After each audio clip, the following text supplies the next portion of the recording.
In southern Texas, the concentration of illegal immigrants flooding the border is so high that authorities have begun releasing many of them inside the United States. More and more illegals are going to cross that southern border. Yeah, that's true. This time, though, it's predicted to be much worse. According to an internal document obtained by the Washington Examiner, the number of illegals crossing our border is expected to double this year. Some are saying to 127,000 just this year. Immigrants often sneak across here, but since January, the number has tripled. I'm being invaded by people who have no permission to be on my property. You're being invaded? Yes, by smugglers, by illegals. I don't think the flow will stop until a message of deterrence is sent.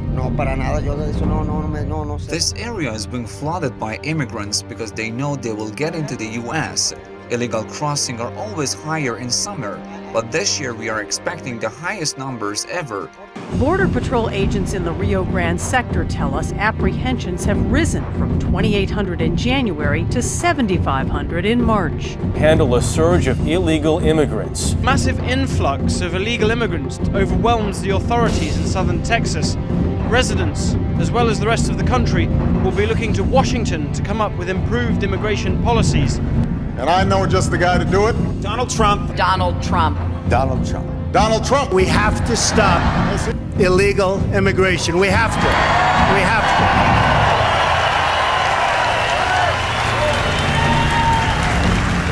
to. They're bringing drugs. They're bringing crime. They're rapists. And some, I assume, are good people. After the company announced it's cutting ties with the Republican presidential candidate. Several organizations, they've pulled business and cut ties with Donald Trump. Comments about Mexican immigrants. NBC Universal said today it is cutting ties with Trump. He's not backing down. If anything, he is quintupling down. Every time Mexico really intelligently sends people over, we charge Mexico $100,000 for every person they send over. He is not backing away from his comments. As a matter of fact, doubling down. So they say they didn't like the way that, I'm a little loud.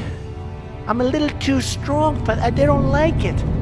You don't really take criticism all that well. You lash back. Yeah, I lash back. Yeah. Why wouldn't I lash back? They're taking our jobs. They're taking our manufacturing. They're taking our money.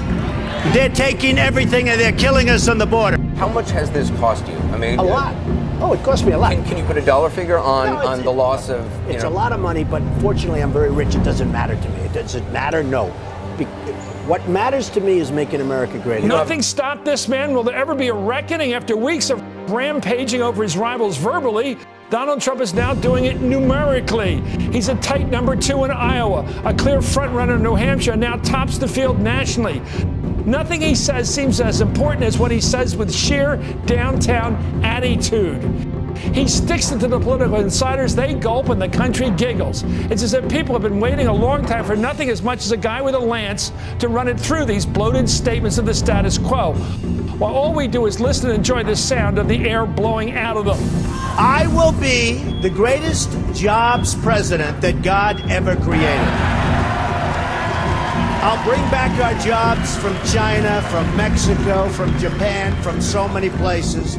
George, stunning surge with a big caveat. First, the surge. Look at the numbers. Trump weighs in with 24% support among Republicans. That is twice as much as Jeb Bush, and it is the biggest lead we have seen by any Republican so far in this race. I will build a military that's so strong that we'll never have to use it, because they're going to say, we're not messing with that guy.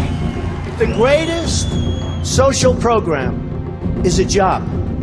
And they'll be proud, and they'll love it, and they'll make much more money than they would have ever made. And they'll be doing so well, and we're going to be thriving as a country.